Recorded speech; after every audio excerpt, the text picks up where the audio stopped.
le châtiment d'Allah sur le peuple de Thamud. Le Coran, dans sa diversité d'approches, relate les récits des prophètes et de leur peuple, afin que chaque génération puisse tirer des leçons des civilisations passées. L'exemple du peuple de Thamud en est une parfaite illustration. Ce peuple s'est distingué par son orgueil et sa désobéissance envers le prophète Salih, qu'Allah leur avait envoyé comme guide. Mais en rejetant les paroles de Salih, porteur du message divin, ils ont en réalité renié Allah lui-même. C'est pourquoi Allah rappelle leur histoire et la finalité tragique qui fut la leur. Un jour, ce peuple perdit tout espoir de répit lorsqu'il vit apparaître un immense tonnerre, d'une ampleur telle qu'il pouvait recouvrir toute l'étendue de leur village. Ce tonnerre était accompagné de boules de feu, produisant un fracas assourdissant, si intense qu'il brouillait toute perception auditive avant de s'abattre sur eux. Pour mieux comprendre l'ampleur de ce châtiment, imaginons le son d'un tonnerre lors de la saison des pluies. Son bruit soudain peut provoquer l'effroi, pousser certains à fuir ou réveiller brutalement une personne plongée dans un sommeil profond. Or, ce que le peuple de Thamud a vécu était bien au-delà de cette frayeur passagère. Un tonnerre d'une violence extrême s'est abattu sur eux, avec un bruit plus persistant et plus assourdissant que tout ce qu'ils n'avaient jamais entendu. Ils pensaient que, comme à l'accoutumée, ce fracas allait s'apaiser au bout de quelques instants. Mais, contrairement aux orages naturels, qui finissent par s'éloigner, celui-ci s'est prolongé durant des heures, jusqu'à ce que leurs oreilles en soient totalement brouillées. Ils crurent alors que le pire était derrière eux. Mais aussitôt, un vent d'une puissance terrifiante, plus violent encore que les ouragans les plus dévastateurs, s'abattit sur eux. Ce vent ne se contentait pas de souffler à travers leur village, il arrachait les individus du sol et les soulevait dans les airs. Ceux qui furent emportés restèrent suspendus dans l'air pendant 3 jours, ballottés par la force impitoyable du vent. Puis, lorsqu'il les projeta enfin sur la terre, ils étaient déjà morts, leur corps glacé par la froideur extrême du souffle divin. Ainsi, Allah châtia le peuple de Thamud d'un châtiment sans précédent. Et tout cela fut également causé par l'entêtement d'un homme du peuple de Thamud, nommé Khadar. Lorsque ce peuple exigea du prophète Salih une preuve manifeste de sa mission prophétique, ils lui dirent « Si tu es véritablement un envoyé d'Allah, alors apporte-nous un signe irréfutable. » Salih leur demanda « Quel signe souhaitez-vous » Ils répondirent « Fais sortir de cette montagne un chameau accompagné de son petit. » Par la permission d'Allah, un chameau surgit alors des profondeurs de la roche, accomplissant ainsi le miracle qu'ils avaient demandé.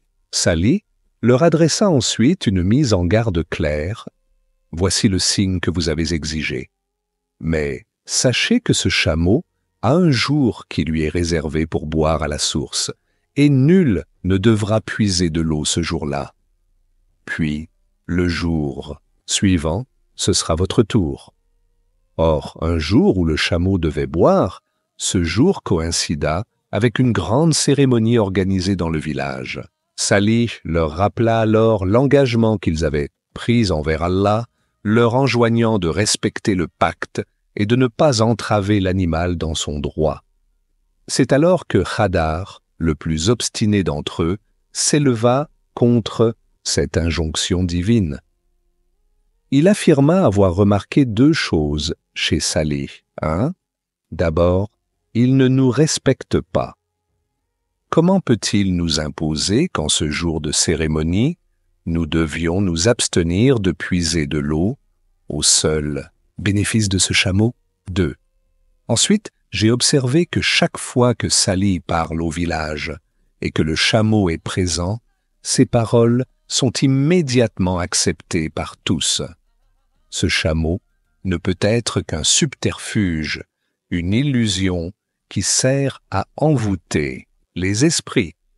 Ainsi, Qadar en conclut que le chameau relevait d'un artifice magique et qu'il fallait s'en débarrasser pour faire cesser l'influence de Salih sur le peuple. Alors que le village débattait encore de la question, cherchant à décider s'il fallait ou non tuer l'animal, Qadar prit les devants. Dans un geste précipité et fatal, il décocha une flèche et transperça le chameau qui mourut sur le champ. Cet acte de rébellion scella définitivement le destin du peuple de Thamud. Après cet affront ultime envers le signe d'Allah, le châtiment divin s'abattit sur eux. Ainsi, Allah envoya l'ange Jibril avec l'ordre d'ébranler le peuple de Thamud de manière progressive, de semer en eux le doute et la méfiance quant à leurs propres actions.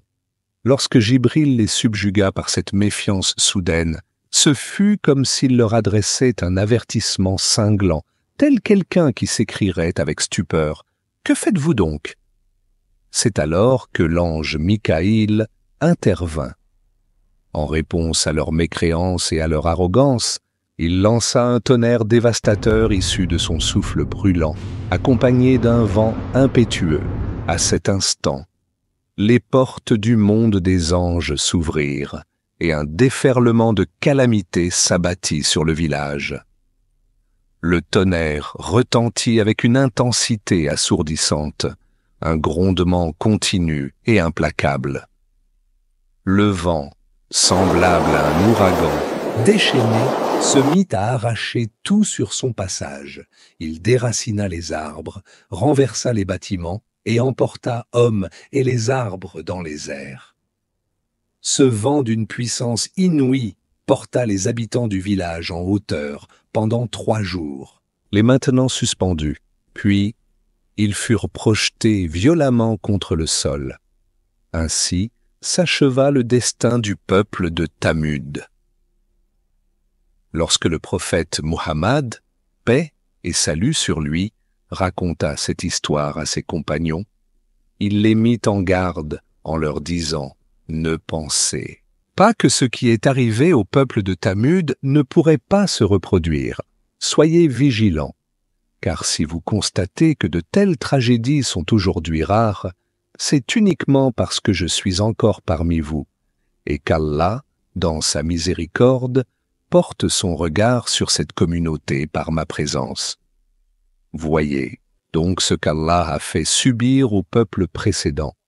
Allah nous enseigne, à travers le Coran, l'histoire du prophète Ibrahim et de Namroud, la façon dont il vécut son épreuve face à lui. Il nous relate aussi le récit du prophète Youssouf, celui du prophète Ayoub et bien d'autres récits encore. Ainsi, ce que l'on déduit du message du Coran, c'est qu'Allah nous met en garde contre le fait de suivre la voie de ceux qui ont encouru sa colère et ont été châtiés. À l'inverse, il nous ordonne d'emprunter le chemin de ceux qui ont bénéficié de son agrément. Toutes ces histoires coraniques ont un but précis. Elles sont là pour nous enseigner, pour que nous tirions des leçons à travers elles. Pourtant, aujourd'hui, ce que faisaient les peuples de Thamud et de Nu est non seulement reproduit, mais en pire encore. Mais malgré cela, Allah continue de préserver cette communauté en raison de la présence spirituelle du prophète Muhammad, paix et salut sur lui, et des invocations incessantes qui sont faites en sa faveur à travers les salats et les bénédictions qui lui sont adressées. Regardez le peuple de Lut. Ils furent détruits pour avoir introduit l'homosexualité et s'être obstinés dans leur perversion. Regardez le peuple de Thamud. Ils furent anéantis pour avoir désobéi à leur Seigneur et nié le prophète de leur époque. Et pourtant, aujourd'hui, ces mêmes péchés, et bien d'autres encore, sont répandus à une échelle bien plus grande. Mais Allah, dans son infinie miséricorde, accorde encore du répit à cette communauté en raison de sa considération pour le prophète Muhammad. Paix et salut sur lui. Cependant, il ne faut pas s'y tromper. Ce n'est pas parce qu'Allah nous accorde un délai qu'il oublie. Ce répit ne signifie pas une impunité éternelle. C'est pourquoi nous devons renforcer notre lien avec notre Seigneur et nous rappeler que, même si nous pouvons tromper les hommes, nous ne pourrons jamais tromper Allah. L'être humain ne voit et ne juge que ce qui est apparent, tandis qu'Allah, lui, regarde ce qui se trouve dans le cœur. Ainsi, il nous incombe de raffermir notre foi, de suivre les enseignements du prophète Muhammad, paix et salut sur lui, car c'est lui qui nous guide vers le chemin droit. Qu'Allah nous accorde la droiture aussi bien dans ce qui est apparent que dans ce qui est caché, jusqu'à nous faire atteindre le paradis des Illiyin.